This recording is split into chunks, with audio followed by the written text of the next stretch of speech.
मेरा देखे। हाँ बोलिए। एक एक बताओ तो हो जाएगा।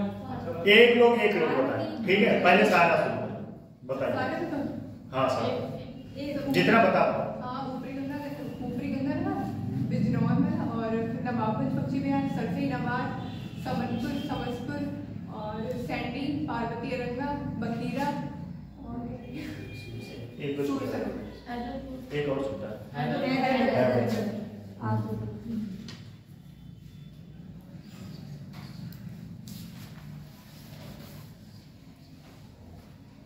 डॉक्टर भीमराव अंबेडकर पक्षी उद्यान प्रतापगढ़ के कहा?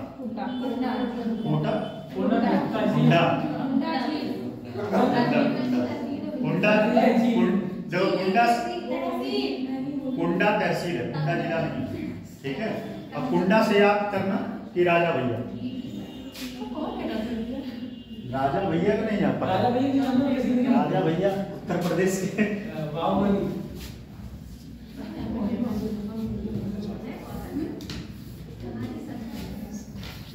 ठीक।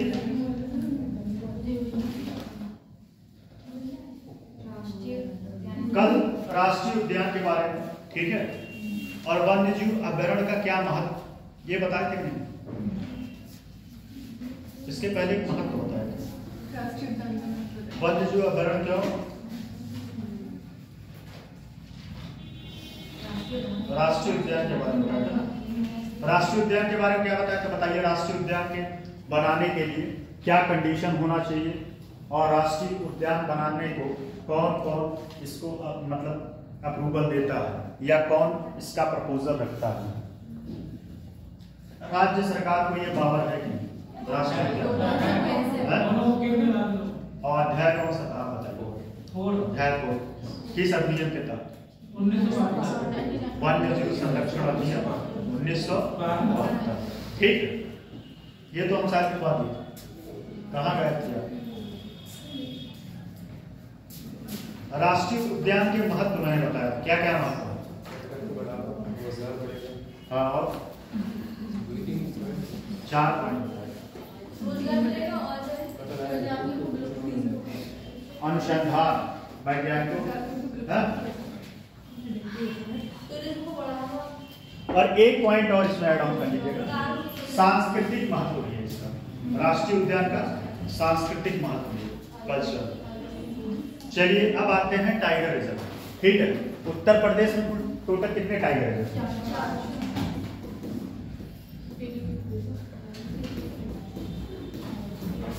कौन कौन सा है?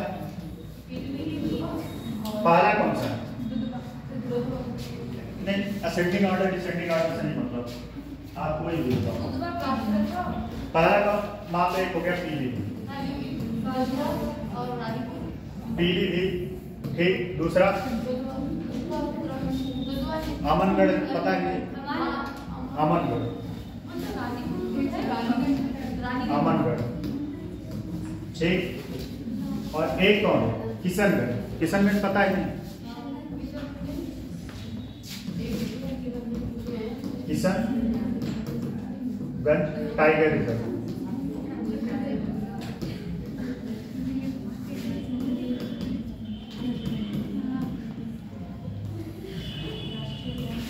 और एक कौन अभी रिसेंट में बना?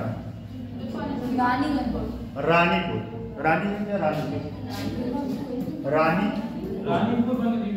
रानीपुर वन्य टाइगर रिजर्व, ठीक। ये कहाँ पे है? ये कहाँ पे? रानीपुर टाइगर रिजर्व महाराज में तो नहीं। महाराज में कहाँ गए थे?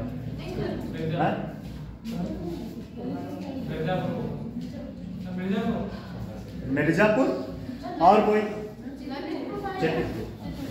चित्रकूट, ठीक। ये तो आप लोगों को पता है। अगर ये नहीं आता तो आपको यूपीएससी तैयारी, यूपीपीसीएस तैयारी करने का कोई हल नहीं। ये कहाँ स्थिति है और इसकी कहाँ स्थिति है। अच्छा, एक चीज और, सबसे पहले ये टाइगर रिजर्व का इंपॉर्टेंस क्या है? इंपॉर्टेंस क्या है बताओ, इसका क्या महत्व है? महत्व क्या है टाइगर रिजर्व, या ऐसे समझिए शेर का क्या महत्व? टाइगर मतलब क्या होता है? शेर होता है कि बाघ? बाघ, इसका क्या महत्व है?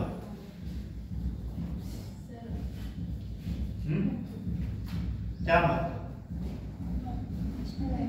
यह प्रकृति को बैलेंस करता है। अगर ये ना रहे तो क्या होगा? हिरण कितने मतलब जो शाकाहारी जीव है, शाकाहारी जीवों की संख्या बढ़ जाएगी।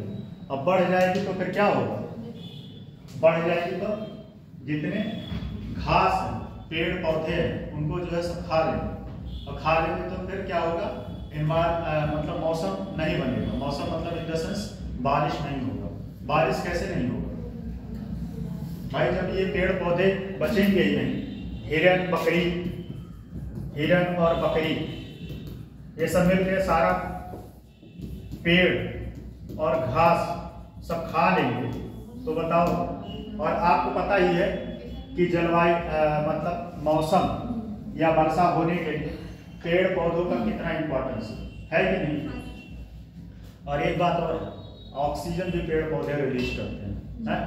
और एक छोटा सा प्लांट होता है, लोग आजकल घर में रख रहे हैं अपने, वो भी 24 घंटे ऑक्सीजन रिलीज करता है।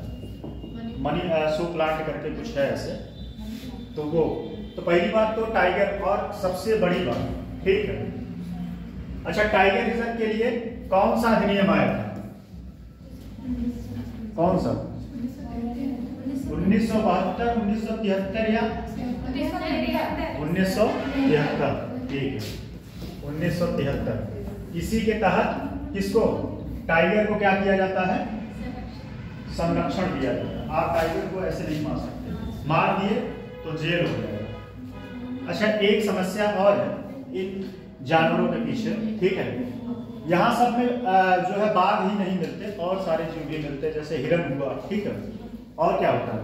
जंगली सुअर हुआ, ठीक, तेंदुआ, ये सब सारे भी मिलते हैं इस टाइगर रिजर्व में। ऐसा नहीं है कि सिर्फ शेर ही मिलता है। शेर देखें, अच्छा शेर आप लोग देखे नहीं?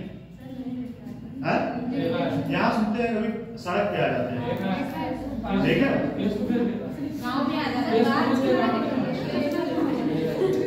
आप लोग देखिए, जू में तो हर कोई देखा है। वो कौन सी बड़ी बात बता दी जू? चलिए इन टाइगर रिजर्व के बारे में लिखिए। पहला लिखिए दुधवा टाइगर रिजर्व। अमनगढ़ और दुधवा एक ही है, ठीक है। अमन ये इसी का भाई दुधवा भी लिखो, लिखो दुधवा टाइगर रिजर्व। ये कहाँ पे है दुधवा टाइगर रिजर्व? लखीमपुर खीरी। अच्छा एक चीज और बताओ, बाघों की संख्या सबसे ज्यादा कहाँ है? किस राज्य? कौन बता सकता?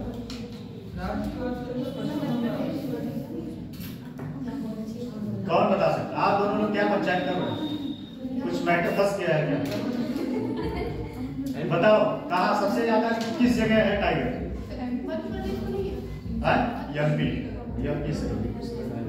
एमपी में सबसे ज्यादा। उसके बाद कहाँ है? कर्नाटक या उत्तराखंड? और उसके बाद उत्तर प्रदेश में लेकिन कम है बाघों की संख्या, ठीक है। उत्तर प्रदेश लिखो, उत्तर प्रदेश दुधवा टाइगर रिजर्व उत्तर प्रदेश के लखीमपुर खीरी जिले में, उत्तर प्रदेश के लखीमपुर खीरी जिले में, उत्तर प्रदेश के लखीमपुर खीरी जिले में। क्लासेज आपकी 11 बजे से ज्यादा चलेगा, ठीक है। और आप लोग लेट करते हो तो आप ही लोगों को भुगतना पड़ेगा, क्योंकि ये रिकॉर्डिंग 1.5 घंटे से कम नहीं होना चाहिए। तो tiger reserve Dudhwa tiger reserve Uttar Pradesh के लखीमपुर खीरी जिले में, लखीमपुर खीरी जिले में भारत नेपाल सीमा पर स्थित है।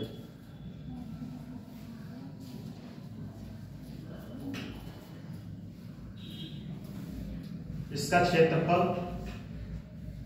1284, इसका क्षेत्रफल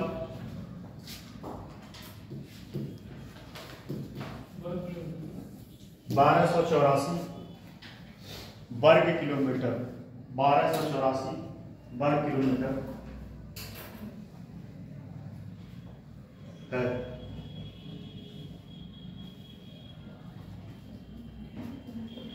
यहाँ बाघ, हिरण,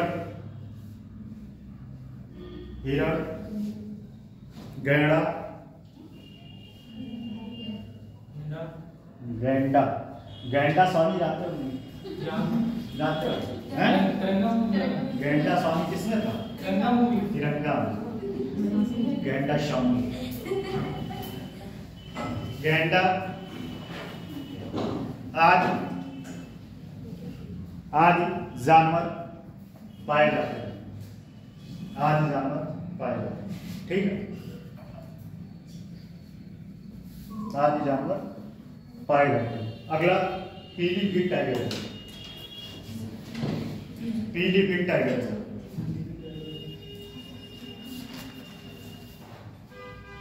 देखिए। अब इसका जिला तो आप लोग लिख ही दो। यह डैश जिले में स्थित है, यह डैश जिले में स्थित है। कौन से जिला में? Pilibhit tiger reserve. Pilibhit tiger reserve जो है पीलीभीत जिले में स्थित है। और एक बात बता दूं आप लोगों को, आपके जिले का मान सिर्फ ये टाइगर पीलीभीत टाइगर रिजर्व ही बढ़ाता है, बाकी पीलीभीत को कोई जानने वाला नहीं। पता है क्या? बहुत सारे लोग, मैं बताऊं, मेरे यहाँ गांव के सारे लोग जानते नहीं करते। लोग जानते हैं कि पीलीभीत जो है उत्तराखंड में है। हाँ, जब वहां लोगों को पता चला कि मैं बढ़ाता हूँ तो लोग पूछे कहाँ है, हम कहे उत्तर प्रदेश में है, नेपाल को बॉर्डर लगाता है, उत्तराखंड में। तो आपके जिले का बस नाम क्या है? ये टाइगर रिजर्व, बाकी इसको कोई जानने वाला नहीं। वो सबके वजह से नहीं, बहुत इम्पोर्टेंट। वैसे तो और बताएं, ये जो चूका बीज है, मुझे भी नहीं पता था चूका बीज। बाद में पता चला कि यहाँ चूका बीज है, नाम सुने थे चूका बीज, ठीक है। ये पीलीभीत टाइगर रिजर्व पीलीभीत जिले में स्थित है।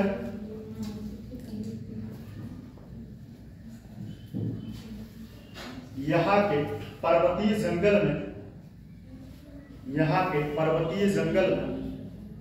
बाघों के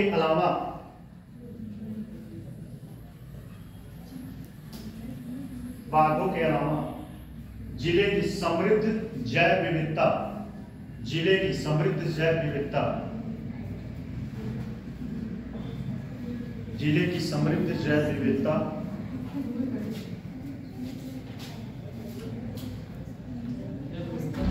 विविधता में योगदान दिया है।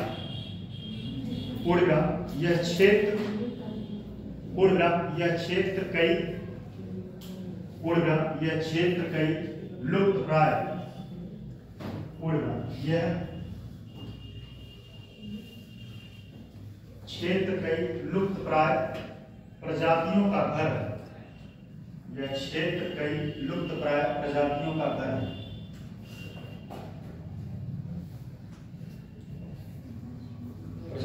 घर है। जैसे कि बंगाल फ्लोरिकन, लिख रहे हैं फ्लोरिकन,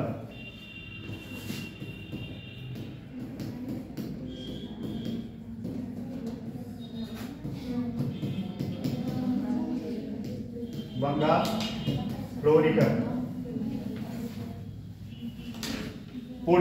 यदि बंगाल फ्लोरिकन यदि आप यहाँ जा रहे हैं तो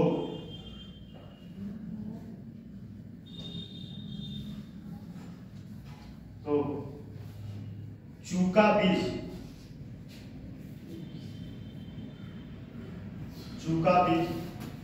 जैसे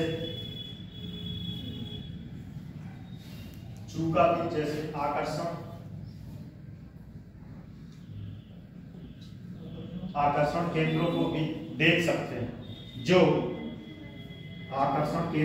देख सकते हैं, जो शारदा नहर और सागर बांध,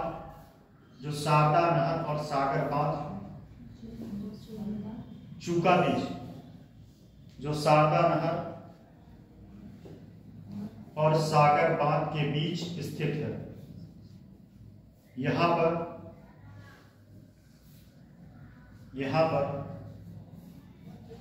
बाघ, हिरण, जंगली सुअर,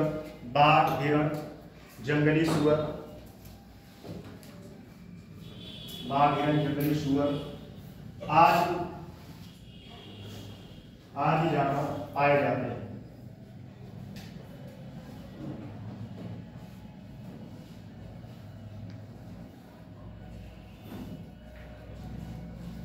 ठीक है, इसमें एक चीज जो है थोड़ा सा सही करना होगा। ठीक, चलिए देखिए अगला देखिए, रानीपुर वन्यजीव उद्यान। रानीपुर वन्यजीव उद्यान यह उत्तर प्रदेश के चित्रकूट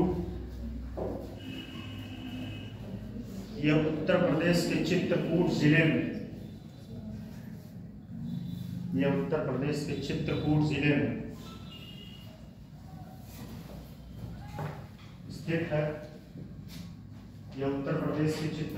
में स्थित है। इसका विस्तार लगभग 299 वर्ग की है।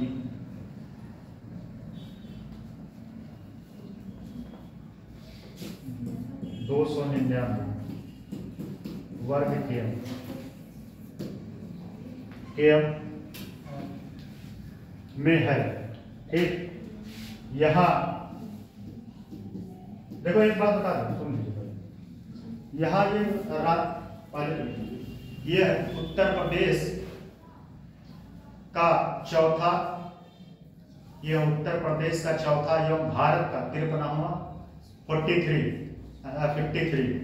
यह उत्तर प्रदेश का चौथा एवं भारत का 53वां टाइगर रिजर्व है।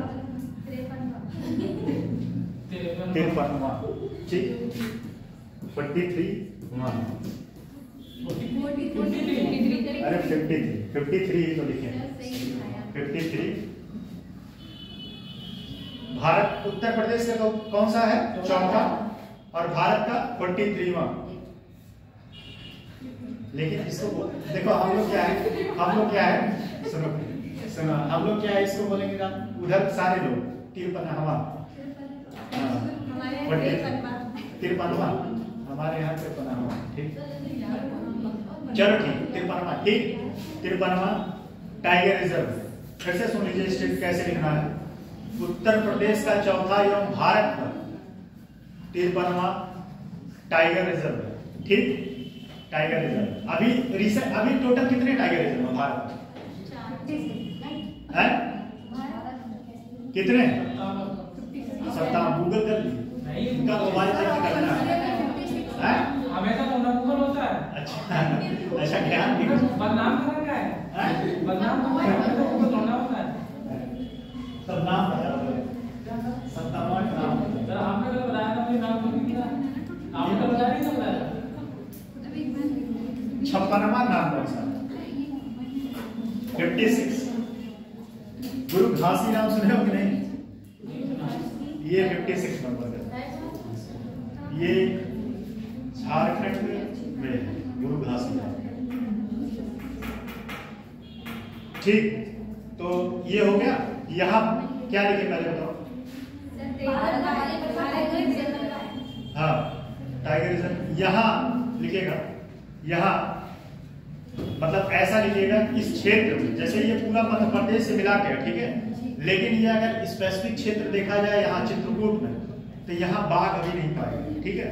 ये कह सकते हैं बाघ का गलियारा, क्या है, गलियारा है, बाघ आए जाएंगे। जैसे आपके पीलीभीत में बाघ है, लेकिन ये रानीपुर जो टाइगर रिजर्व बनाया जाती बाघ है नहीं, है? बाघ है नहीं, ठीक है। तो अब लिखो वर्तमान में, लिखो वर्तमान में यहां पर अभी बाघों की संख्या उपस्थित नहीं, या बाघ उपस्थित नहीं है। वर्तमान में अभी यहां बाघ उपस्थित नहीं है, उपस्थित नहीं है। परंतु यह बाघों का एक गलियारा है। गलियारा तो समझते हो, आने जाने का, ठीक। एक और अमनगढ़ टाइगर रिजर्व।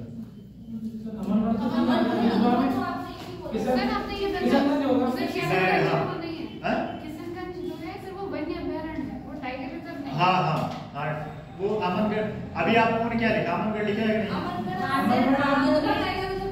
नहीं? कौन कौन सा लिखे? पीलीभीत लिखिए, दुधवा लिख लिए, पीलीभीत लिखिए, अमनगढ़ लिखिए। अमनगढ़ नहीं लिखे ना?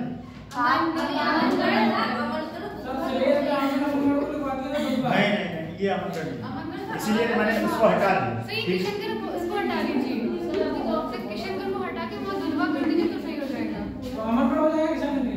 नहीं, कौन सा? हाँ, ये सही है।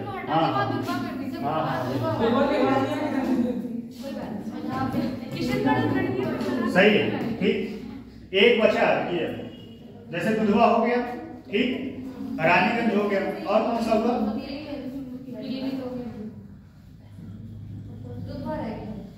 दुधवा तो बात है भाई, दुधवा हो गया, अमनगढ़ बचा। हाँ, अमनगढ़ लिखो। अमनगढ़ कहाँ है? नहीं, अमनगढ़ कहाँ है? बिजनौर लिखो। ये टाइगर रिजर्व बिजनौर, ये टाइगर रिजर्व बिजनौर, ये टाइगर रिजर्व बिजनौर शहर में स्थित है।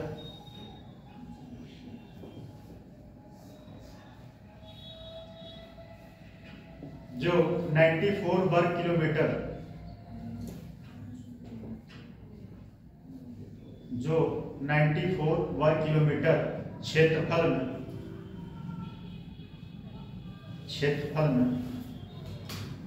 इसका विस्तार है, ठीक। यहां हरे भरे घास एवं यहां पे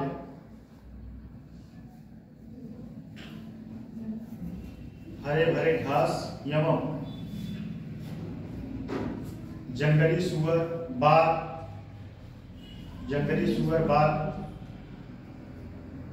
हिरण, हाथी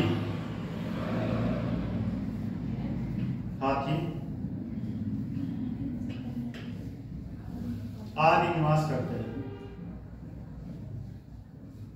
निवास करते हैं। अब एक हाथी अभ्यारण्य कहाँ पे? 33वां नंबर है, 43, सॉरी 33, हाँ 33, बताइए कहाँ है? अभी जल्दी बना, कहाँ? हाँ, उत्तर प्रदेश में है। हाँ, तराई वाला जो बेल्ट है, हाँ तराई वाला लिखिए, तराई हाथी अभ्यारण्य,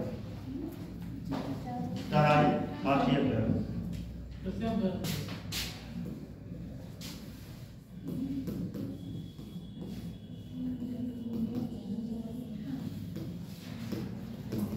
अभ्यारण्य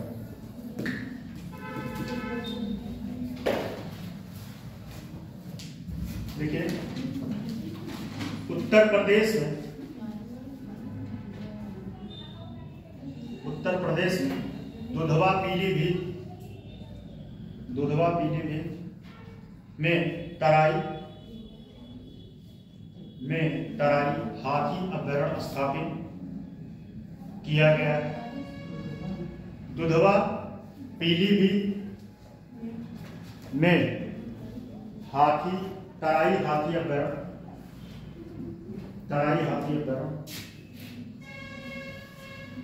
स्थापित किया गया है, जिसका क्षेत्रफल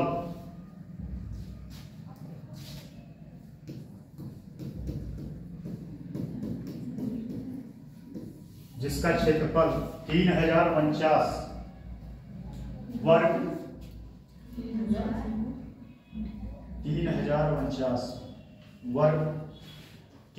किलोमीटर।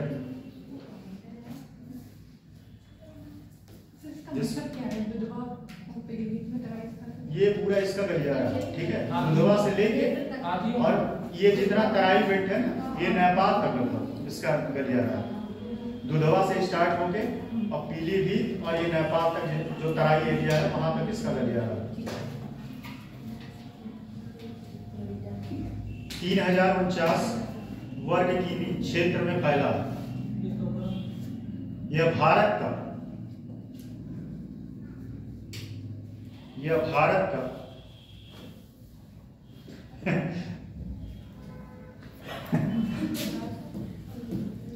लिख लो। सर आप क्या बोलेंगे इसे बता दीजिए। चलो लिख लो। नंबर हाथी रिजर्व है। नंबर हाथी रिजर्व, ठीक है। यहाँ मैं लिख दिया हूँ हाथी रिजर्व, ठीक है। जबकि उत्तर प्रदेश का पहला हाथी अभयारण्य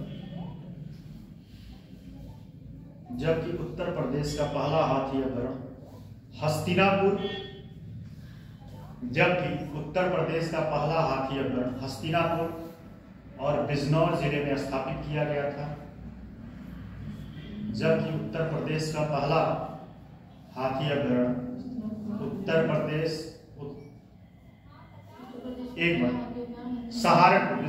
सहारनपुर और बिजनौर, जबकि उत्तर प्रदेश का पहला हाथी अभयारण्य सहारनपुर और बिजनौर जिले में स्थापित किया गया था। वहीं यह उत्तर प्रदेश का दूसरा, कौन सा तराई वाला लिख लो। और क्या तराई हाथी अभयारण्य उत्तर प्रदेश का दूसरा। सुन लीजिए फिर से क्या बोले, पहले सुन लाइन दो उसी बता रहे। पहला कौन सा है, सहारनपुर और बिजनौर। पहले पूरा पढ़िए फिर से। लाइन क्या लिखा है, क्या लाइन पढ़िए लाइन क्या लिखा है। कौन, सहारनपुर से लेके बिजनौर तक ये पहला है, ठीक। जबकि वही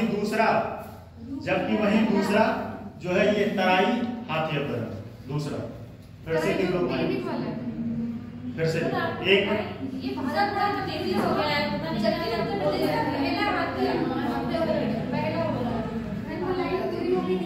लाइन पूरी हो गई थी भाई। फिर से पढ़ो। एक तो ये नोट से देख के नहीं लिखवाया, अपने मन से लिखवाया। फिर से बोलो, बताएं क्या लिखा। ये भारत का 33वां था, ठीक। उसको पूर्ण विराम करो। नहीं, ये 33वां नंबर है ना। अब पैराग्राफ चेंज करो। देखो पैराग्राफ चेंज करो।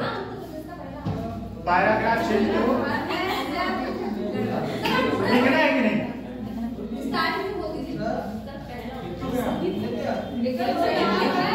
पहले लाइन पढ़ो, उसके बाद मैंने लाइन को लिख दिया। आप समझ नहीं पा रहे। सर ये लिखा है, यह भारत का 33वां हाथी अभयारण्य है। जबकि कौन, तराई वाला, ठीक। जबकि उत्तर प्रदेश का पहला हाथी अभयारण्य सहारनपुर और। बताओ कोई लाइन गलत है? नहीं सर। और वही और क्या वही दूसरा तराई हाथी अभ्यारण्य है। तो क्या गलत लिखवा है? कुछ गलत लिखवा है? आप लोग पता नहीं क्या इशू बना रहे हैं। फिर से बोल दो आप, हैं? मैं अपने मन से बोला था, उसको लिख क्या लिखे थे? तेज प्रताप मिश्रा उन्हीं से बोल। ठीक है। हाँ, जबकि यूपी का दूसरा उत्तर प्रदेश में दुधवा पीलीभीत तराई। एक मिनट सुनिए, जब एक बार आदमी सोच के बोलता है तो वही नहीं जरूरी कि दोबारा से वही चीज कर सकता। उत्तर प्रदेश में दुधवा पीलीभीत, ठीक है, दुधवा पीलीभीत टाइप में तराई टाइगर रिजर्व तराई हाथी अभ्यारण्य स्थापित किया गया, ठीक है, जिसका क्षेत्रफल 3049 वर्ग किमी में फैला हुआ है। यह भारत का 33वां हाथी अभ्यारण्य। अब यहाँ पॉज दीजिए, जबकि लिखे हैं नहीं? जबकि लिखवाएं। जबकि उत्तर प्रदेश का पहला हाथी अभ्यारण्य, उत्तर प्रदेश का पहला हाथी अभ्यारण्य सहारनपुर और बिजनौर जिले में स्थापित किया गया। लाइन समझ में आया कि नहीं? अलग है कि नहीं? क्या हाश पाश है? लाइन पढ़ोगे नहीं चिल्लाना शुरू कर देते हो। उसके बाद स्थापित किया गया वहीं दूसरा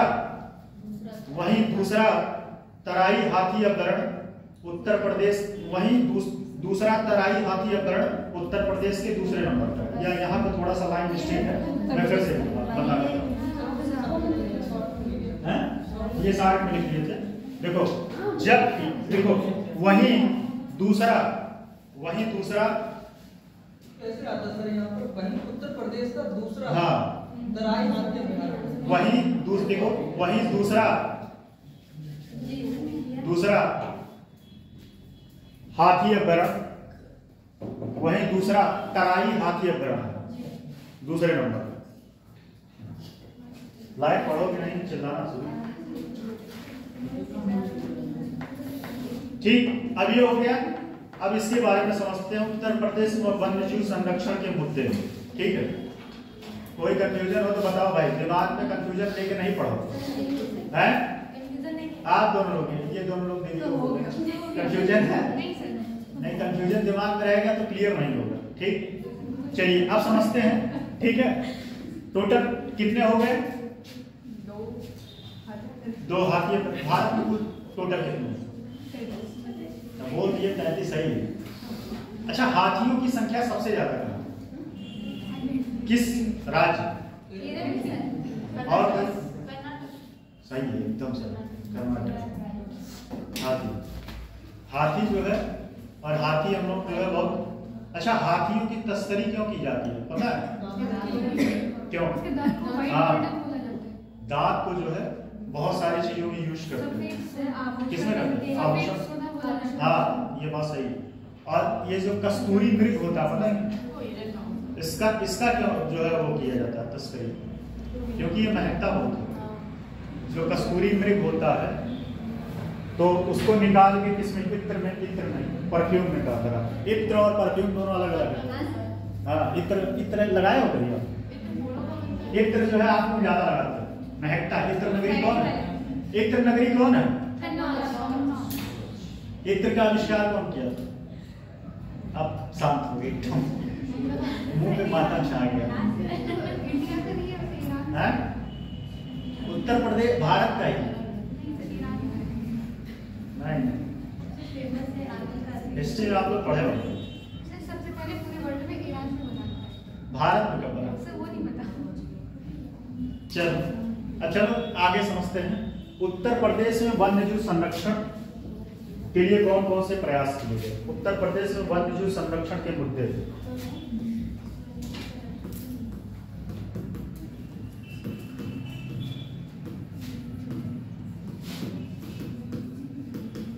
संरक्षण के मुद्दे।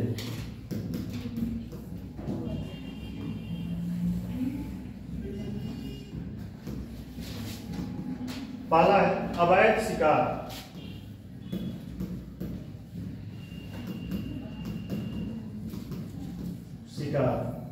दूसरा है पर्यावरण का नुकसान।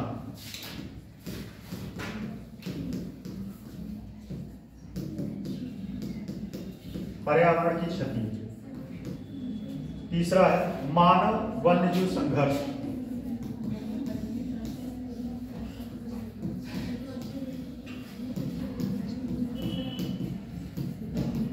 मानव वन्यजीव संघर्ष।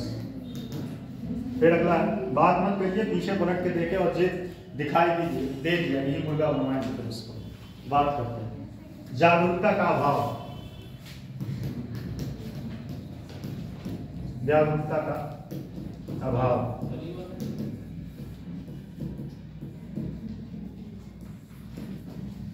जागरूकता का अभाव, अपर्याप्त धन और संसाधन, धन और संसाधन,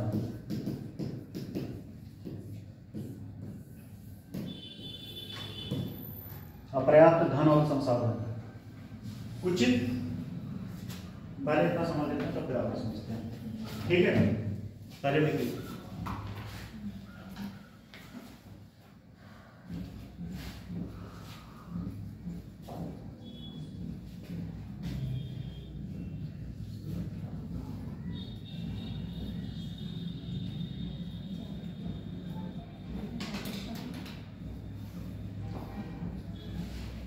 ठीक है, लिखिए।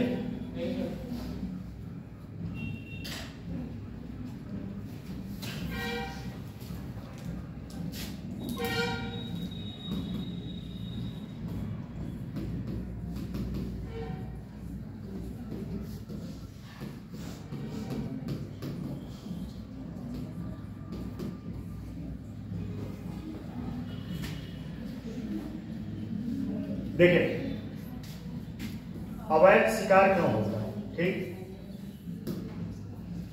कई सारे कारण हैं। पहला तो यह जो है आर्थिक रूप से इसका इंपॉर्टेंस है, ठीक। आर्थिक रूप से जैसा कि आपको पता ही होगा कि हाथियों के दांत से बहुत सारे आभूषण बनते हैं और ये काफी महंगे में बिकता है। क्या? हाथी का दांत, ठीक है, हाथी का दांत जो है काफी महंगे में बिकता है और इससे आभूषण भी बनते हैं। इस वजह से कहीं ना कहीं इसका अवैध शिकार होता है। अवैध शिकार का मतलब क्या होता है? एक शिकार होता है कि आप जो है पब्लिकली कर सकते हो, ठीक, और एक होता है वैसे पब्लिकली आप किसी को नहीं शिकार कर सकते, ठीक है, सिर्फ मुर्गी मुर्गा को मारने के अलावा, मुर्गी मुर्गा को मारने के अलावा और किसी शिकार नहीं कर सकते। तो पहली बात तो ये है कि हाथियों का जो है इंपॉर्टेंस, ये महत्व, आर्थिक महत्व इसका ये है कि इसके हाथ से कई सारे आभूषण, दांत से कई सारे आभूषण बनते हैं, ठीक है। और वहीं बाघ का क्या इंपॉर्टेंस है?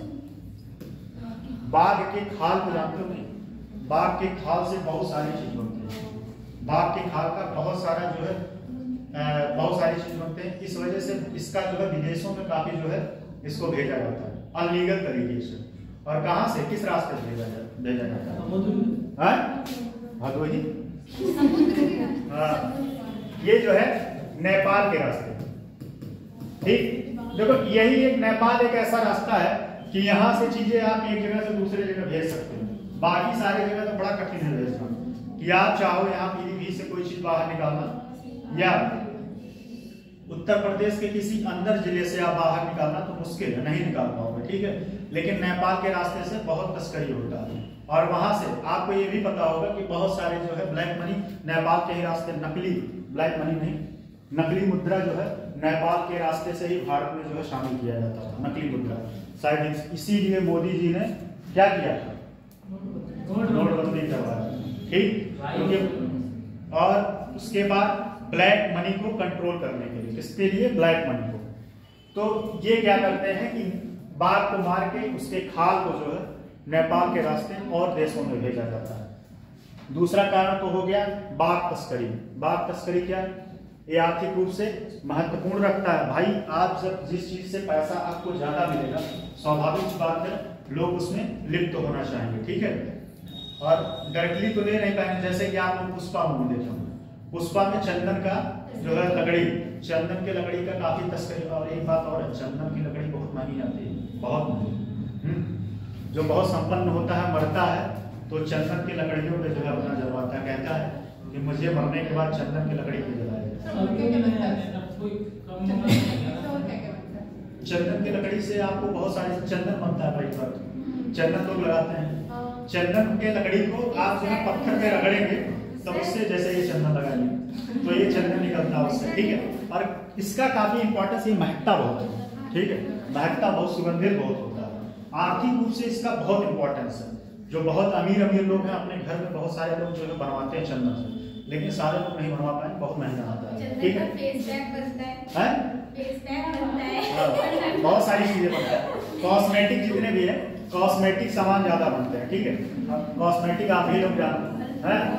दूसरा है कस्तूरी मृग। कस्तूरी मृग का परफ्यूम में ज्यादा यूज होता है, इत्र में, परफ्यूम में और इत्र में। आप समझिए, आप बात कर लो या तो फेस वॉश पे डिस्कस कर लो, है। तो कस्तूरी मृग का क्या इंपॉर्टेंस है?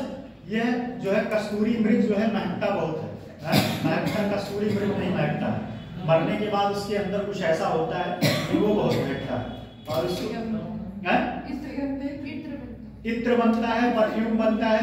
मरने के बाद नहीं, जब जिंदा होते तब भी तो होता है। नहीं, मार के ही निकालते हैं उसको, निकालते तो है, लेकिन हाँ, जब जिंदा होते तब भी तो खुशबू आती है। तब भी महकते हैं। तो क्या करते हैं, उसको निकाल के बहुत सारे, आप देखोगे ना मार्केट में जितने महकने वाले पदार्थ हैं ज्यादातर जो है उसमें कस्तूरी मृग डाला जाता है, कस्तूरी मृग। और उसके बाद जो है परफ्यूम में तो पड़ता ही है। जितने सुगंधित प्रोडक्ट हैं, बात समझ लीजिए, नहीं तो फिर समझाएंगे। जितने सुगंधित प्रोडक्ट हैं उसमें ज्यादातर यूज होता है किसका? कस्तूरी मृग का। और इतना सारा कस्तूरी मृग तो है नहीं, तो इसके लिए क्या करते हैं लोग? अवैध शिकार करते हैं। अवैध शिकार करके क्या करते हैं? उसको अवैध तरीके से बेचते हैं। और यही जो है अवैध शिकार सबसे ज्यादा वन्य जीव के लिए सबसे ज्यादा समस्या का कारण है, ठीक है। अवैध शिकार, अगर अवैध शिकार होगा तो लोग अपने मनमानी जितना मन करेगा उतना शिकार करेंगे, और एक समय ऐसा आएगा कि खत्म हो जाएगा। जैसे एक समय क्या था कि बाघों को लोग मारना बहुत शुरू कर दिए थे, ठीक है। और एक बात जान लो कि बाघ अगर किसी व्यक्ति को मार भी देना तब भी आप मार नहीं सकते। अगर आप किसी व्यक्ति को बाघ जो है मार दिया तब भी आप उसको मार नहीं सकते। आप जो है जो वन विभाग वाले हैं उनको रिपोर्ट करोगे, वो आएंगे पकड़ के ले जाएंगे। आप अगर मार दिए तो आपको जो है आपके ऊपर केस चलेगा। तो ये सब सारी समस्याएं होती हैं। अवैध शिकार इसी वजह से किया जाता है। सबसे बड़ी बात है कि इनका आर्थिक महत्व होता है। क्या होता है? आर्थिक महत्व होता है, इसीलिए इनका शिकार किया जाता है। स्वाभाविक सी बात है, जिस चीज का आर्थिक महत्व होगा उसका कहीं न कहीं ब्लैक मार्केटिंग होगा, ठीक है। जैसे एक और एग्जांपल बताएं, अफीम और चरस का ब्लैक मार्केटिंग किया जाता है। अफीम और चरस कहां से आता है? कहां से आता है? गोल्डन ट्रायंगल में बनता है। वो गोल्डन ट्रायंगल में कौन कौन से देश शामिल है? ये बीसीएस में बहुत बार क्वेश्चन पूछा होगा। और भारत के साथ समस्या यही है कि गोल्डन ट्रायंगल के बीच में पड़ता है, और भारत में इसीलिए अवैध रूप से अफीम और चरस आते हैं, ठीक है, अवैध रूप से। तो ये सब सारे कारण है अवैध शिकार का, ठीक। दूसरा है पर्यावरण क्षति। देखिए सबसे बड़ा कारण क्या है? पर्यावरण क्षति। लोग धीरे धीरे क्या कर रहे हैं? वनों का दोहन कर रहे हैं, वनों का दोहन कर रहे हैं, पर्यावरण को क्षति पहुंचा रहे हैं। और इन जानवरों के रहने का, जानवर जो है जानवरों के निवास स्थान को क्या कर रहे हैं लोग? धीरे धीरे उसको काट के अपना जो है घर बना रहे हैं, खेती कर रहे हैं। इन सब सारी समस्याओं की वजह से ये जानवर कहीं ना कहीं बेचारे मजबूर हो जाते हैं। इसी का इससे लिंक है। जब आप पर्यावरण और उसके बाद जंगलों का क्षति पहुंचाओगे तो क्या होगा? जब उनके निवास स्थान को आप खत्म कर दोगे तो कहीं ना कहीं मानव और वन्य जीव के बीच संघर्ष होगा। स्वाभाविक सी बात है। जैसे फॉर एग्जाम्पल आपका खेत है, ठीक, आपका घर है, और कोई भी व्यक्ति चाहता है कि मेरे घर के आसपास कोई नाली ना बने, ठीक, सारे लोगों का यही होता है। आपका ये घर है, अगर चाहोगे कि यहाँ नाली ना बने, और जब नाली बनाएगा तो फिर बवाल खड़ा होगा। तो स्वाभाविक सी बात है, जब आप उनके घर का आप क्या कर रहे हैं? धीरे धीरे आप जो है उनके घरों को विखंडित कर रहे हैं, घरों को उनके समाप्त कर रहे हैं। तो स्वाभाविक सी बात है, जब आप उनके घर में घुसेंगे तो आपका उनका संघर्ष होगा। जैसे आपके बाउंड्री में कोई घुसे तो लड़ाई तो होना है, लड़ाई होना है। पता चले आपकी बाउंड्री, आपका मान लो यहाँ तक जमीन है, यहाँ तक जमीन है आपका, और कोई व्यक्ति आके यहाँ तक जो है आपके अगला बाउंड्री बना दिया, तो लड़ाई होना तय है, क्योंकि वो आपके क्षेत्र, आपके एरिया को क्या कर रहा है? कवर कर रहा है। तो इसका और इसका दोनों का लिंक है, ठीक। पर्यावरण क्षति पहुंचाएंगे, धीरे धीरे उनके रहने का निवास स्थान को जब आप क्षति पहुंचाएंगे तो क्या करेंगे, वो आपके एरिया में आएंगे, घुसेंगे। और फिर आप कहते हो कि समस्या, जैसे आप, और इसका एक एग्जाम्पल और, जैसे बाढ़ वाले क्षेत्र में जब बाढ़ आता है तो लोग कहते हैं बाढ़ आ गया। भाई आप जब गंगा नदी के बेसिन को आपने दोहन किया है, उस एरिया को आपने कवर किया है, तो स्वाभाविक सी बात है नदी का पानी जब बढ़ेगा तो अपने एरिया को कवर करेगा। ऐसे ही इन जानवरों के स्थान को जब आप कवर करेंगे तो स्वाभाविक सी बात है वो कहाँ जाएंगे, आपके एरिया में आएंगे, आपको खाएंगे, उसके बाद आप लोग फिर वही होगा है।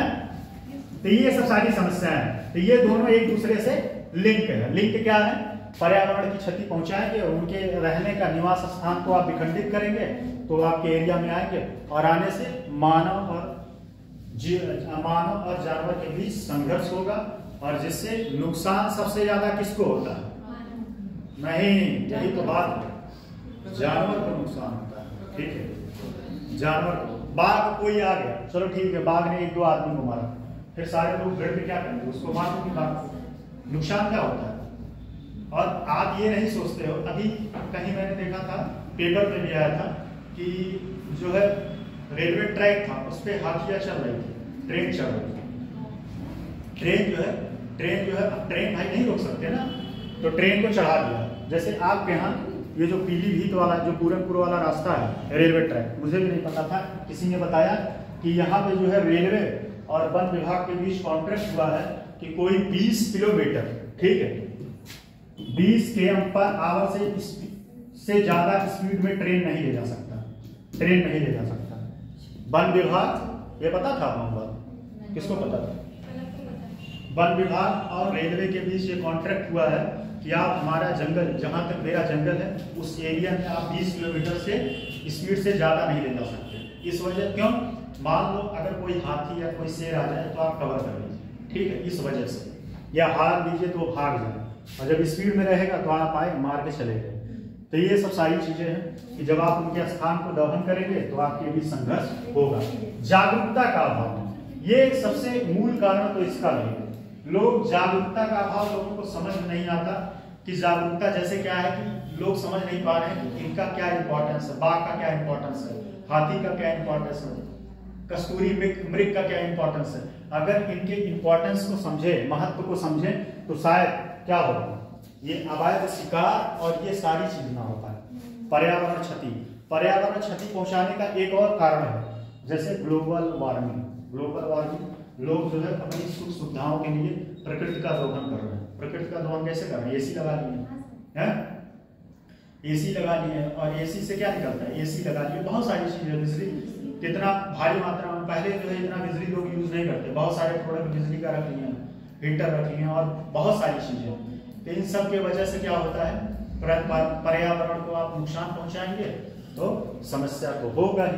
और जागरूकता का अभाव, जागरूकता के अभाव में क्या क्या हो सकता है, जागरूकता के अभाव बताइए। लोगों को बताया जाए, अवेयर किया जाए, इनका क्या महत्व है। और ये देखो, अगर कोई जानवर नहीं रहेगा तो क्या पृथ्वी सही से चल पाएगा। अगर सब शाकाहारी या मांसाहारी या सर्वाहारी ही हो जाए तो पृथ्वी कहीं ना कहीं अनबैलेंस होना शुरू कर देगा। क्या हो जाएगा, जागरूकता का और क्या हो सकता है,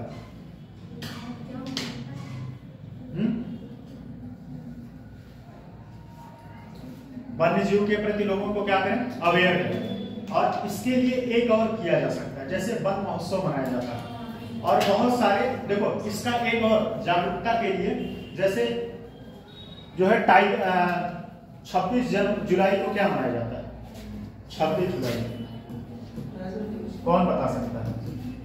देखो डेट मैं बता दिया, और हाँ एक बात और बता देता हूं,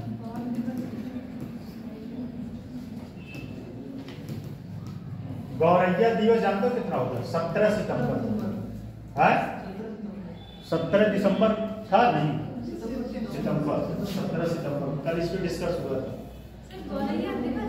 हाँ गौरैया दिवस, नहीं ये विलुप्त हो रहे हैं धीरे धीरे, विश्व गौरैया दिवस मनाया जाता है।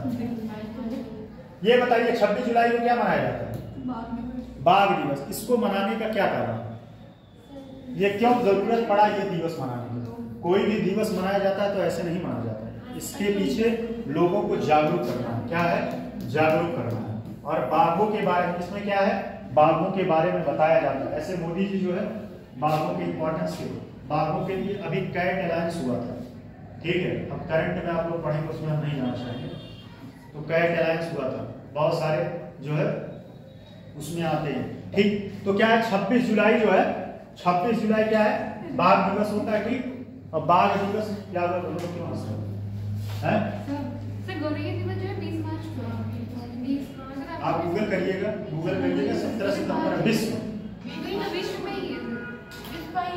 20 मार्च है। मैंने भी गूगल किया था तो 17 सितंबर आया था। अभी मैंने रिसेंट में रखा भी है।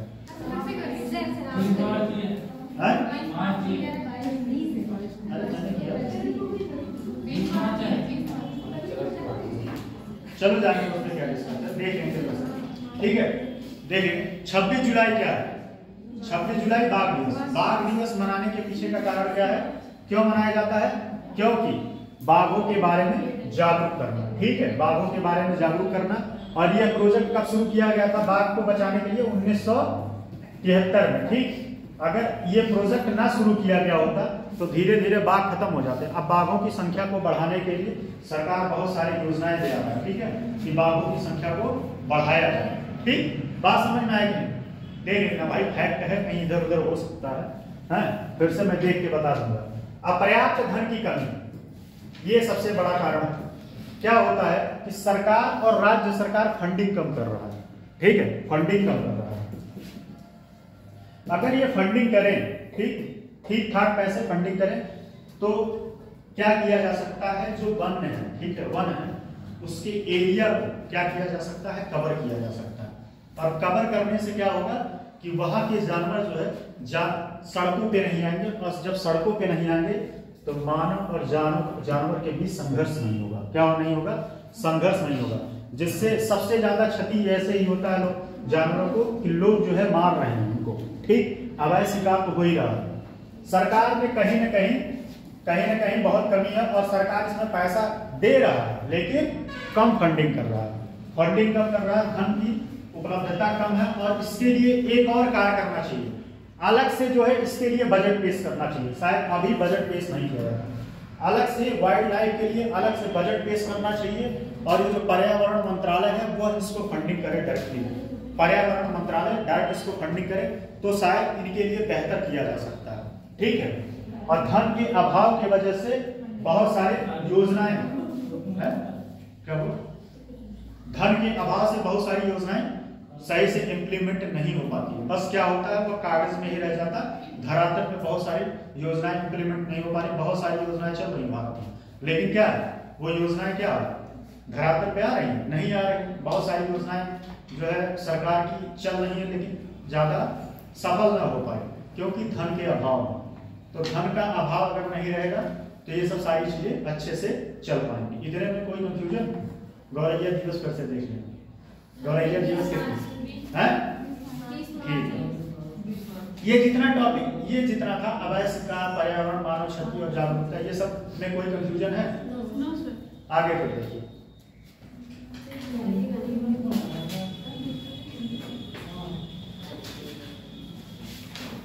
अगला है इसी, अभी यही चल रहा है, ठीक है। उचित प्रबंधन,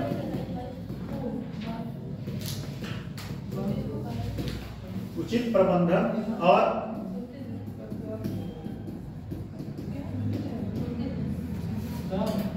क्या जो आपका बाघ दिवस था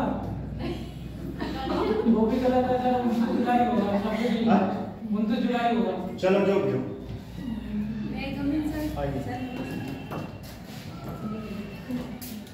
और उसके बाद जो है अवैध वन्यजीव व्यापार, ये तो हो ही चुका है।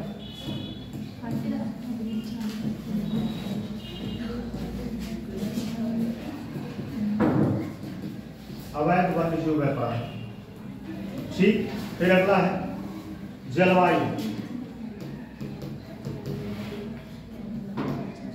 जलवायु परिवर्तन।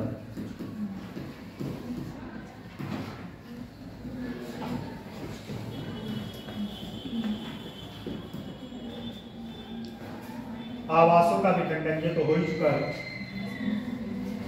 सामुदायिक भागीदारी।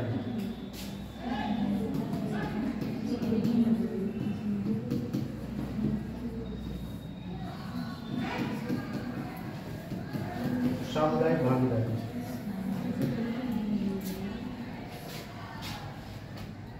ठीक, लिख लीजिए।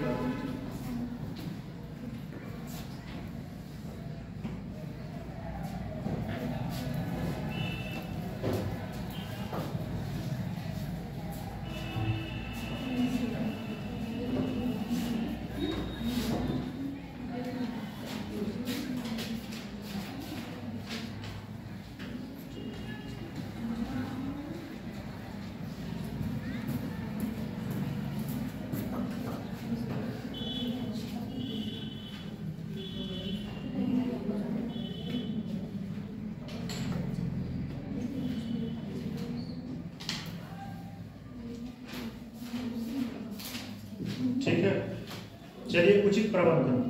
ठीक, उचित प्रबंधन, प्रबंधन से समस्या क्या है? मैनेजमेंट। ठीक, मैनेजमेंट जैसा कि आप लोगों को पता है, उचित प्रबंधन और योजना का अभाव। जैसा कि मैंने पहले ही बताया कि योजना का अभाव, ठीक है, योजना का अभाव इसलिए है क्योंकि इसमें धन की कमी है। किसकी कमी है? धन की कमी है। अगर शायद धन पर्याप्त मात्रा में मिले तो योजनाओं को अच्छे से इंप्लीमेंट किया जा सकता है। ठीक, लेकिन योजनाओं को अच्छे से इंप्लीमेंट इसलिए नहीं किया जा पा रहा है क्योंकि धन जो है पर्याप्त मात्रा में उपलब्ध नहीं। और इसके लिए सुझाव यही है कि अलग से जो है वन्यजीव अभ्यारण्य के लिए अलग से बजट बनना चाहिए। ठीक, और जब बजट अलग से रहेगा, जैसे शिक्षा मंत्रालय के लिए बजट अलग से आता है, ठीक है, और उसके बाद जितने रेलवे डिपार्टमेंट है उसके लिए अलग से बजट पेश किया जाता है। ऐसे अगर इसके लिए अलग से बजट, जैसे और एक एग्जांपल समझिए, उत्तर प्रदेश में जो योजना चल रहा है मुख्यमंत्री अभियान, इसके लिए अलग से बजट पेश किया जा रहा है। शायद यही सारी चीजें अगर इसके लिए किया जाए तो बहुत सारे जानवरों को अवैध शिकार से हम बचा सकते हैं, उनको मरने से बचा सकते हैं, और उनके जो एरिया, जो रहने का निवास स्थान, उसको क्षति होने से बचा सकते हैं। अच्छा, उसको क्षति होने से बचाने के लिए सबसे बड़ी बात है कि लोगों को जागरूक करना पड़ेगा कि आप जो है वनों की कटाई मत करो। और वनों की कटाई में सबसे क्या कारण होता है? झूम खेती। झूम खेती जाते हो नहीं? ट्राइबल लोग जो है क्या करते हैं, झूम खेती कैसे किया जाता है? पेड़ों को क्या करते हैं, पहले काट देते हैं, उसके पत्तियों को वहां पे बिछा के और फिर उसको जला देंगे, और उससे जो मतलब उर्वरक पैदा होता है, फिर उसी में जो है खेती करते हैं। और ये जो है एक जगह से दूसरी जगह ट्रांसफर होते रहते हैं। इससे वनों का क्या होता है, बहुत सारे मात्रा में, बहुत भारी मात्रा में वनों का जो है क्षति हो रही है। और उचित प्रबंधन और गैर योजना, उचित प्रबंधन और गैर योजना का अभाव। ठीक है, गैर उचित प्रबंधन क्या लिखें? गैर योजना का अभाव। हाँ, और योजना का अभाव। देखो, योजना का अभाव से मतलब यही है कि अगर इसमें फंडिंग, धन पर्याप्त मात्रा में रहे तो शायद योजनाओं को अच्छे से इंप्लीमेंट किया जा सकता है। ठीक, योजनाओं को अच्छे से इंप्लीमेंट किया जा सकता है, और धन के अभाव में योजनाएं अच्छे से इंप्लीमेंट नहीं हो पा रही हैं। बहुत देर से कहानी सुन रहे, थोड़ा लिखते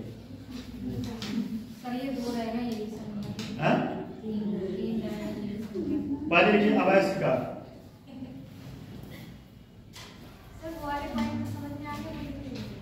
अभी ये तीनों पॉइंट भी समझा, यहाँ तक आइए। पहले अवैध शिकार। प्रदेश में अवैध शिकार एक गंभीर समस्या है।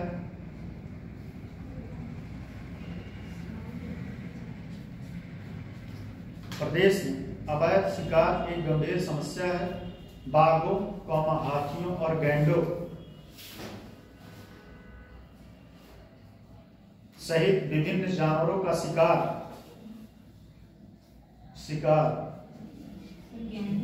गैंडों सहित विभिन्न जानवरों का शिकार, उनकी त्वचा, सींग और शरीर के अन्य अंगों के लिए किया जाता है,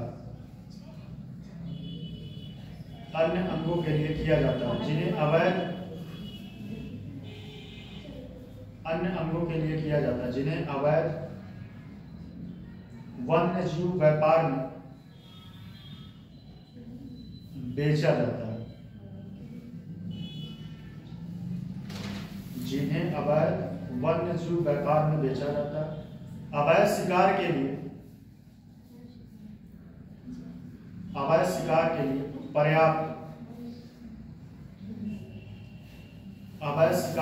पर्याप्त कानून प्रवर्तन और दंड।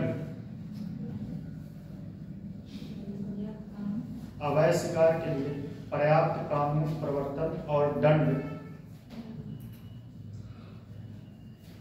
की कमी भी इस समस्या में योगदान करती है। इसका जीता जाता एग्जाम्पल आप एक ले सकते हो। एक सेलिब्रिटी है जिसका नाम आप लोग सबको पता है, ठीक है, और उनको अभी तक जो है सजा नहीं मिल पाया,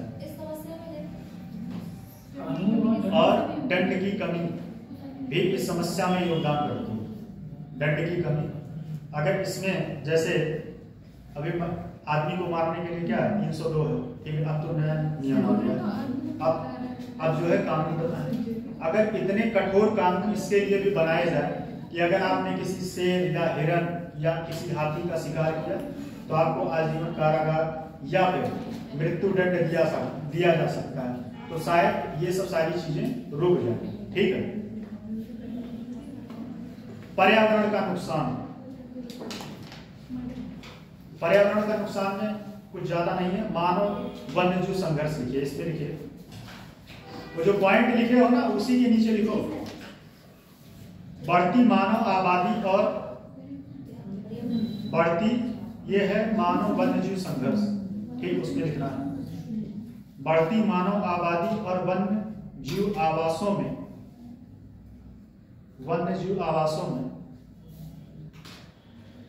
मानव बस्तियों के अतिक्रमण में मानव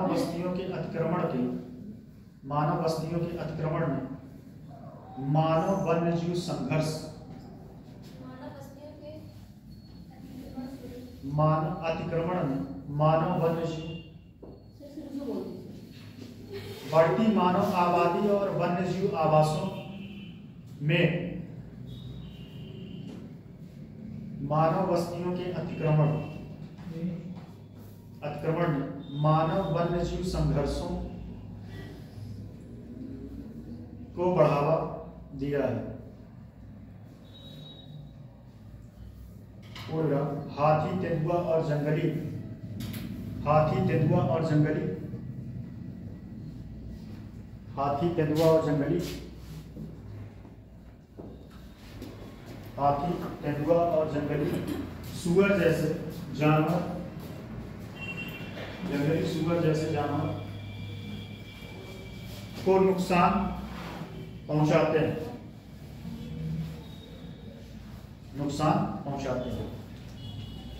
एक बात और होता है, जंगली सूअर जो है शाकाहारी होता है कि मांसाहारी होता है? कौन होता है? शाकाहारी होता है। और जंगली सूअर को शाकाहारी होता है लेकिन वो गंदा नहीं खाता। जंगली सूअर जो होता है वो जो है क्या खाता है, पत्ते वत्ते खाते हैं, ठीक है, और इसको खाने वालों की संख्या बहुत होती है, पता ही नहीं। जंगली सूअर का इसीलिए शिकार खूब करते हैं लोग, उसका शिकार करते हैं और उसको ले जाके बनाते हैं। एक विशेष जाति है, उसको जो है वो लोग शिकार में लिप्त रहते हैं उससे। अगला है जागरूकता का अभाव। जागरूकता का अभाव, आम जनता में जागरूकता का अभाव, आम जनता में वन्य जीव संरक्षण के महत्व के प्रति, आम जनता में वन्य जीव संरक्षण के प्रति जागरूकता का अभाव, जागरूकता का अभाव। उत्तर प्रदेश में बहुत से लोग,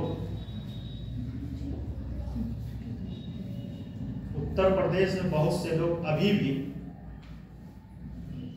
वन्य जीव को अपनी आजीविका के लिए खतरा मानते हैं और उनकी रक्षा करने अपनी आजीविका के लिए खतरा मानते हैं। आजीविका के लिए खतरा कैसे मानते हैं अभी बता रहे हैं। और उनकी रक्षा में कोई मूल्य नहीं देते। ठीक हो, देखो जैसे क्या है जो है क्या नाम है, जंगली सुअर खेतों में जाके आलू खूब खाते हैं, और लोग क्या है इसलिए पकड़ के मारते हैं जंगली सुअर को। ये लोग आलू खूब खाते हैं और भी बहुत सारे फसल के नुकसान पहुंचाते हैं, तो लोग क्या करते हैं इनको पकड़ के मारना शुरू कर देते हैं। और लोगों को अगर इम्पोर्टेंस पता चल जाए कि भाई हर व्यक्ति को जीने का, हर जानवर को जीने का अपना अधिकार है। अब जैसे आप लोग हैं बकरा खा रहे हो, तो बकरा खा रहे हो, कहीं न कहीं बकरा का आबादी कमी कर रहे हो, पता नहीं, मतलब कहना नहीं चाहिए लेकिन पता नहीं है, अजीब सा स्मेल आता है उसका, कैसे खा पाते हो भगवान ही जाने। चलो अगला, अपर्याप्त धन और संसाधन, जिसको पसंद है उसको तो सही है।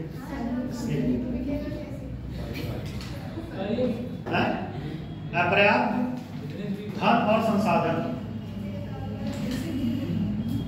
अपर्याप्त धन और संसाधन। अच्छा एक और एग्जाम्पल बताएं, जैसे खेतों में क्या है इस समय जितने भी किसान हैं सबसे ज्यादा किससे परेशान है? सबसे ज्यादा एक जानवर से बहुत परेशान है, बैल से। लोग क्या करते हैं, बैल मारते तो हैं। पहले क्या था कि बैलों की संख्या कम थी, कम इसलिए थी कि लोग जो है बेच देते थे और उनको काटा जाता था। मोदी जी योगी जी जो है नियम सख्त कर दिए हैं कि आप जो है काट नहीं सकते, और अवैध तरीके से कोई काट के होगा। एक बात और बताएं, भारत जो है गाय के मांस के निर्यात में सबसे आगे है, पता है कि नहीं? बहुत सारे देशों में जो है भारत के गाय के मांस का काफी डिमांड है, और अपने भारत में ही एक राज्य है वहां पे गाय के मांस को लोग खाते हैं।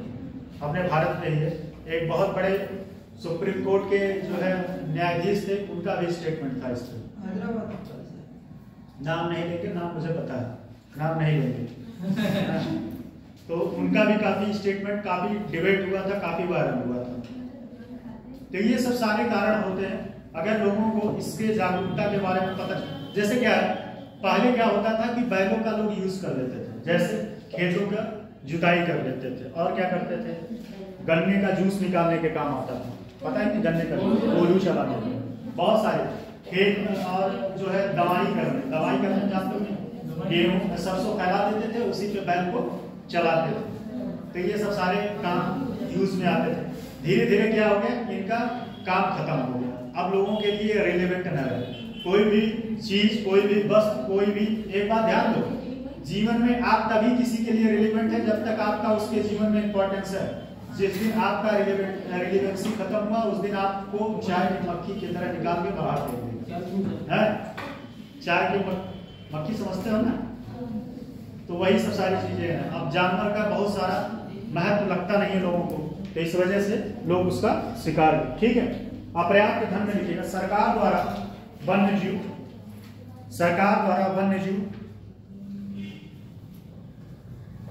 संरक्षण के लिए धन और संसाधनों का आवंटन, सरकार द्वारा वन्यजीव संरक्षण के लिए धन और संसाधनों का आवंटन अपर्याप्त है। आवंटन मतलब धन देना, मतलब वही अपर्याप्त, जो संरक्षणवादियों और वन्यजीव अधिकारियों को, जो संरक्षणवादियों और वन्यजीव अधिकारियों की, जो संरक्षणवादियों और वन्यजीव अधिकारियों की विलुप्त प्राय प्रजातियों और उनके आवासों की, विलुप्त प्राय प्रजातियों और उनके आवासों की रक्षा करने की क्षमता को सीमित करते हैं,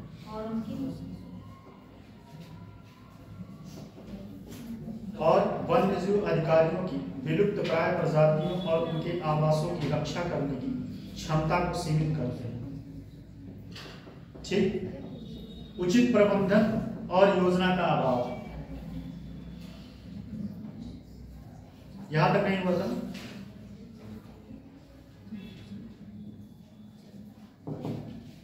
चलिए अब समझो, उचित प्रबंधन और योजना का अभाव। ठीक है,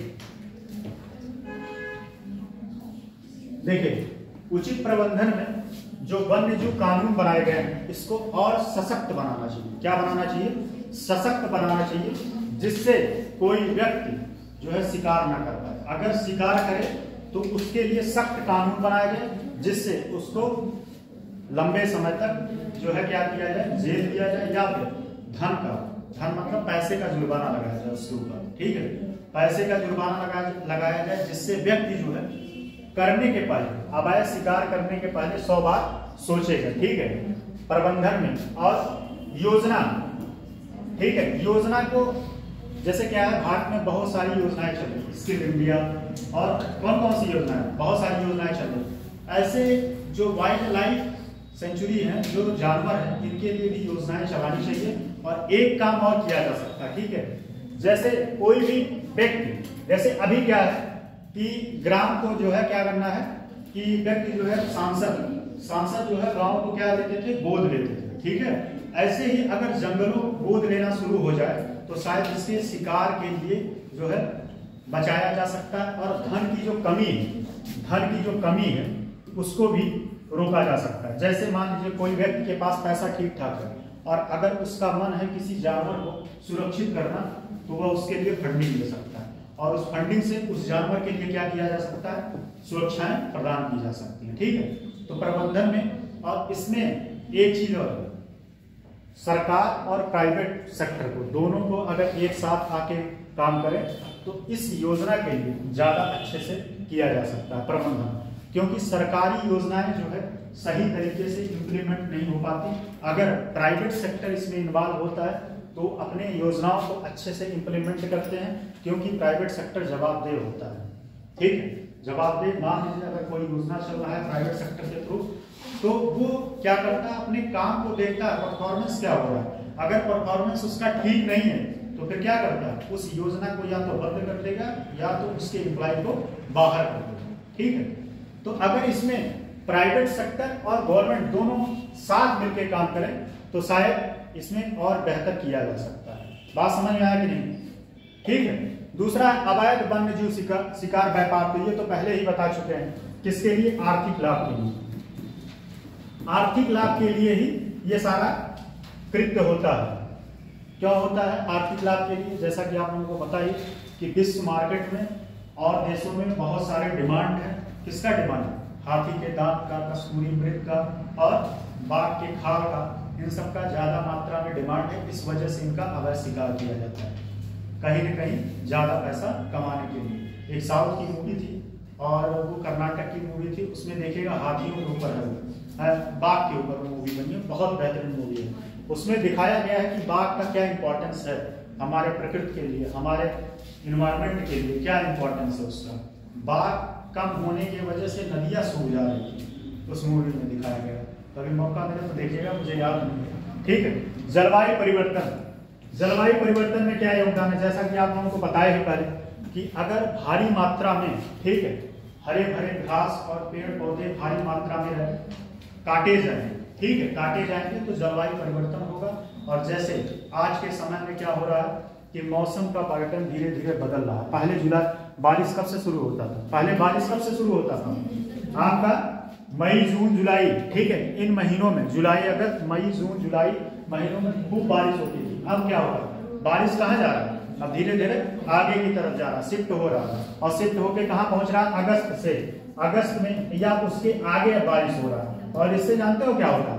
फसल को नुकसान हो रहा है। ठीक है, फसल को नुकसान हो रहा है। तो कहीं न कहीं जलवायु कारण भी एक वन्य जीव के लिए समस्या का कारण है। ठीक है, तो ये 3 पॉइंट आउट है, 3 पॉइंट और लिखिए। उचित प्रबंधन लिखेगा। उत्तर प्रदेश में कई संरक्षित क्षेत्रों में, उत्तर प्रदेश में कई संरक्षित क्षेत्रों जिनमें राष्ट्रीय उद्यान वन्य जीव अभयारण्य शामिल है, जिनमें राष्ट्रीय उद्यान वन्य जीव अभयारण्य शामिल है, में उचित प्रबंधन और योजना का अभाव शामिल है। में कॉमा करके लिखिएगा, में उचित प्रबंधन और योजना का अभाव इससे आवासों का क्षरण हो रहा है, इससे आवासों का क्षरण हो रहा है, जिससे वन्यजीव आबादी में गिरावट आ रही है, जिससे वन्यजीव आबादी में गिरावट आ रही है। इन संरक्षित क्षेत्रों में प्रशिक्षित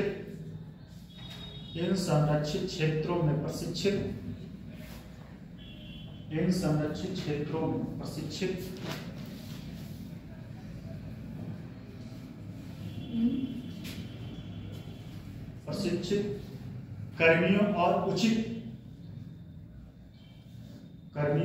उचित बुनियादी ढांचे की कमी ने भी इस समस्या में उचित बुनियादी ढांचे की कमी ने भी इस समस्या में योगदान दिया है। ठीक, जलवायु परिवर्तन तो पता ही, आवासों का विखंडन मैंने पहले ही बता दिया। ठीक है, सामुदायिक भागीदारी, देखिए सामुदायिक भागीदारी का अभाव। अच्छा, सामुदायिक भागीदारी के बारे में समझ लीजिए क्या अभाव है। जैसे सामुदायिक भागीदारी,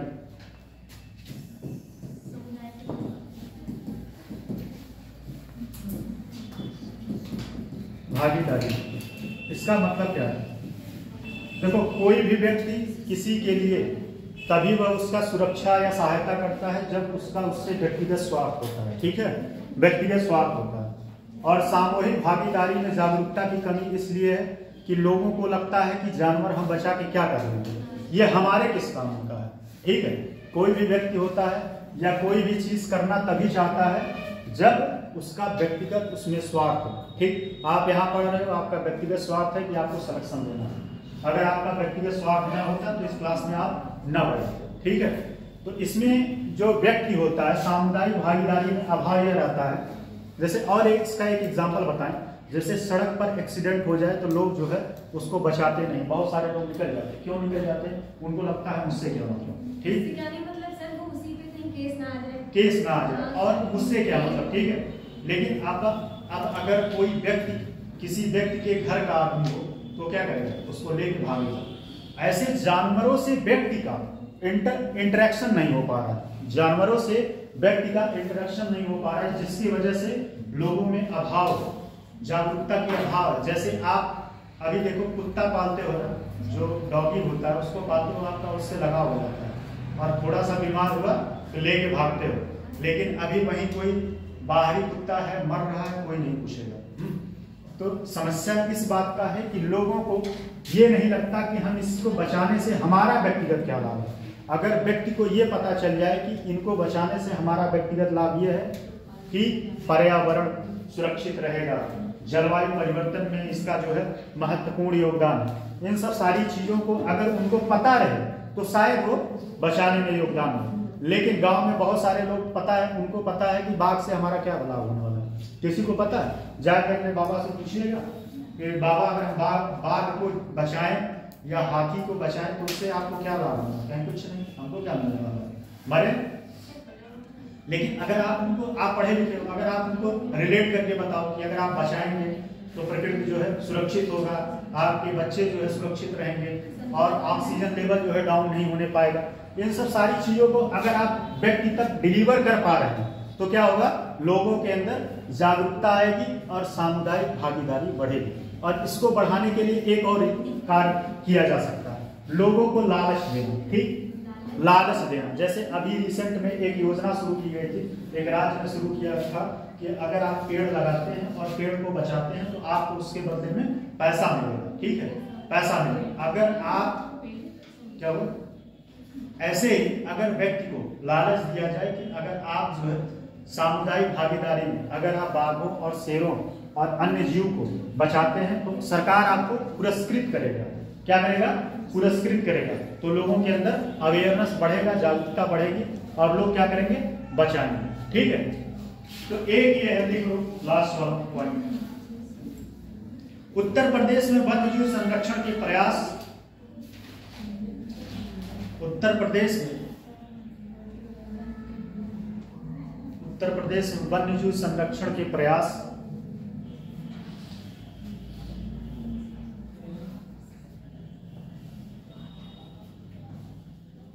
अक्सर स्थानीय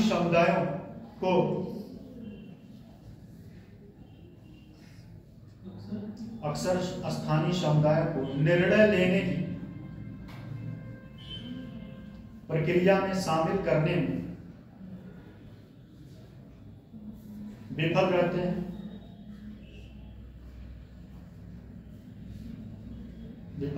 इससे संरक्षणवादियों और स्थानीय समुदायों के बीच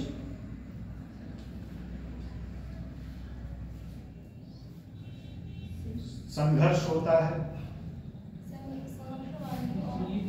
इससे संरक्षणवादियों और स्थानीय समुदायों के बीच संघर्ष होता है।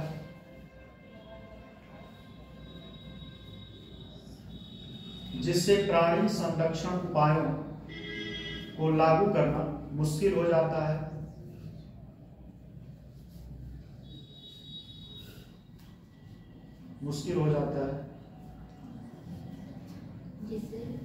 प्राणी संरक्षण उपायों को लागू करना मुश्किल हो जाता है।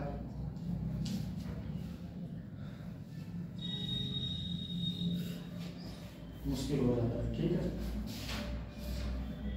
सरकार द्वारा कुछ योजनाएं चलाई गई थी, ठीक है, इनको सुरक्षित करने के लिए। प्रोजेक्ट टाइगर जैसा कि आप लोगों को पता है कब शुरू किया गया था, 1973 में, ठीक है। और प्रोजेक्ट एलिफेंट कब शुरू किया गया था, 1992 में, ठीक है। और जैव विविधता बोर्ड की स्थापना कब की गई थी, 2002 में। लिख लीजिए इसको, एक तरफ से लिख लीजिए। सरकार द्वारा पहल प्रोजेक्ट टाइगर 1973, प्रोजेक्ट टाइगर 1973, ठीक। दूसरा है हाथी परियोजना, प्रोजेक्ट एलिफेंट हाथी परियोजना 1992।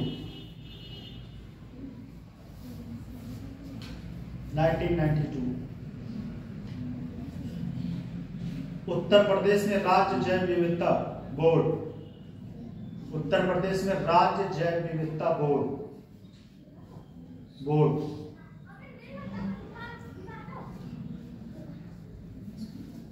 उसके नीचे लिखेगा, उसके नीचे बोर्ड। उत्तर प्रदेश राज्य जैव विविधता बोर्ड की स्थापना जैव विविधता अधिनियम 2002 के तहत राज्य जैव विविधता के तहत राज्य में जैव विविधता के सतत उपयोग को संरक्षित करने और बढ़ावा देने, सतत उपयोग को संरक्षित करने और बढ़ावा देने के लिए की गई थी। बोर्ड राज्य के समृद्ध जैविक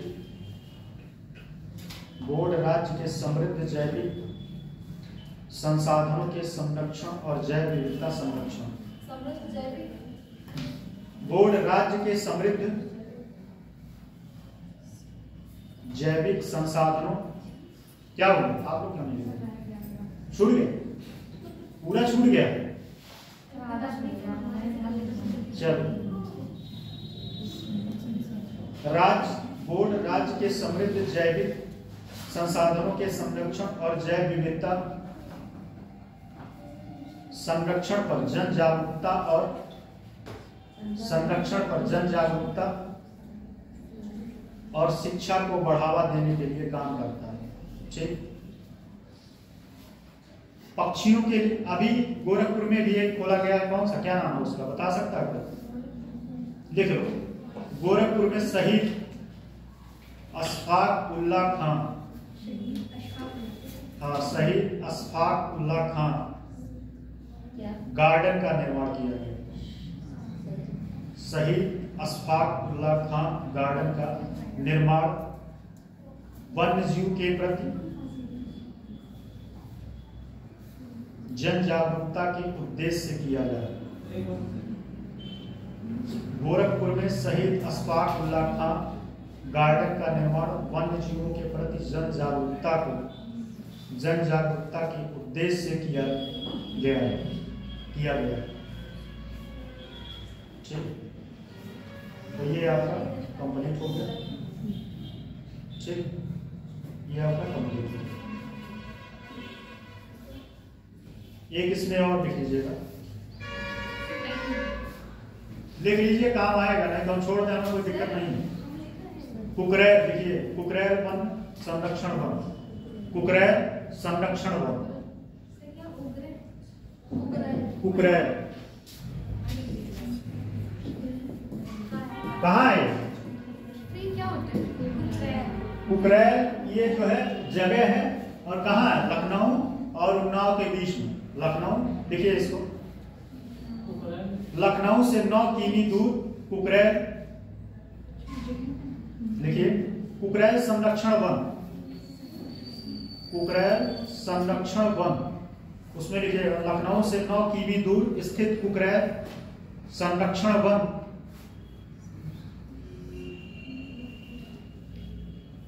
घड़ियालों को बचाने की दिशा में, घड़ियालों को बचाने की दिशा में एक महत्वपूर्ण पहल है, एक महत्वपूर्ण पहल है। इसकी स्थापना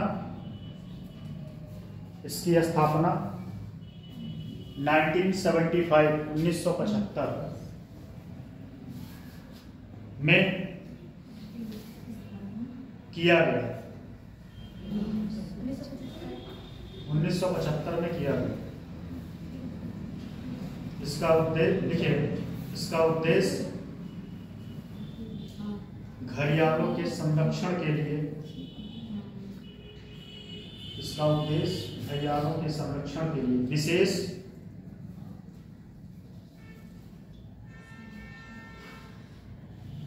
प्रारूप बनाना। ठीक, प्रारूप या नियम बनाना। ठीक है, विशेष रूप से विकसित किया गया नियम बनाना। ठीक है, ये कौन कौन सी नदी इसमें शामिल है? लिखो, देखो, रामगंगा कॉमा सुहेली, रामगंगा कॉमा सुहेली, सुहेली गिरवा लिख दें, सुहेली, सुहेली, सुहेली मतलब सहेली, सुहेली, सुहेली, हाँ हो गया बस, सुहेली गिरवा और चंबल नदियों में, हाँ हाँ गिरवा, चंबल नदियों में घड़ियालों के आवासों को संरक्षित करना। सुहेली, सुहेलवा नहीं, सुहेली है। ठीक, यह और नीचे से लिखिएगा, यह घड़ियालों के एक प्रजनन केंद्र है। बस एक और बचा है, इंपॉर्टेंट है, जैसा आप लोग कहें, गिद्ध संरक्षण, गिद्ध संरक्षण। उत्तर प्रदेश में कहाँ कहाँ यह योजना अभी प्रभावी है? तो कहाँ कहाँ है? झांसी, ललितपुर, जौनपुर और महोबा, यहाँ बनाने का योजना है, जिनमें से अभी एक जगह जटायु परियोजना चल रहा है। कहाँ पे जटायु परियोजना कहाँ बना? कहाँ बताए तो कहाँ बताइए, पेज पलटने की जरूरत नहीं, बताइए। पूर्वांचल में तो सही है, लेकिन किस जगह बताइए? महाराजगंज कौन बोला? जो बोला सही बोला, महाराजगंज, महाराजगंज के फरीदा, महाराजगंज के फरीदा इसकी शुरुआत की है जटाओं में। ठीक है, तो एक बचा है, जैसा आप लोग कहें, ये इंपॉर्टेंट है गिद्ध के लिए। गिद्ध परियोजना उत्तर प्रदेश में क्वेश्चन बना हुआ है पहले, नहीं लिखने का मन है तो छोड़ दो। लिखवा दीजिए सर, लिखवा दीजिए सर। एक पॉइंट तो है, जल्दी बोलो, जल्दी आप बोल जल्दी दीजिए, बोलिए। देखो गिद्ध संरक्षण, इसमें लिखिएगा यह यूपी के मेन पॉइंट लिखवा दो। यह यूपी के 4 चयनित जिलों में, यह यूपी के उत्तर प्रदेश में 4 चयनित, उर्दू नहीं बोलते भाई, उर्दू तो आपको समझ में आनी चाहिए। 4 चयनित जिलों में जिनमें झांसी, ललितपुर, जालौन और महोबा शामिल है। झांसी, ललितपुर, जालौन और महोबा जिले शामिल हैं।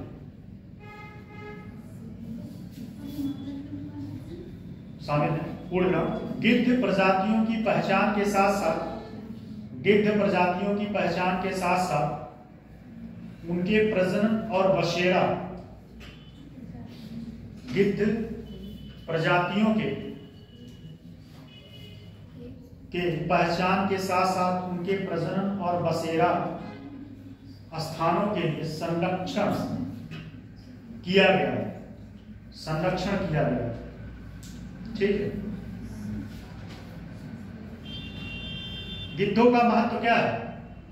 यह अपघटक के रूप में काम करता है। अगर यह गिद्ध ना रहे तो क्या होगा? बहुत सारी बीमारियां फैल जाएंगी, क्योंकि जो गाय और सब सारे जानवर जो मरते हैं इनको खाने का काम यही करते हैं और यह अपघटक का काम करते हैं। पहला महत्व इसका ये है। ठीक है। और एक धर्म होता है पारसी धर्म के लिए, यह जो है धार्मिक का केंद्र माना जाता है पारसी के लिए। ठीक, अपघटक का काम करते हैं, बस इंपॉर्टेंस और कुछ नहीं।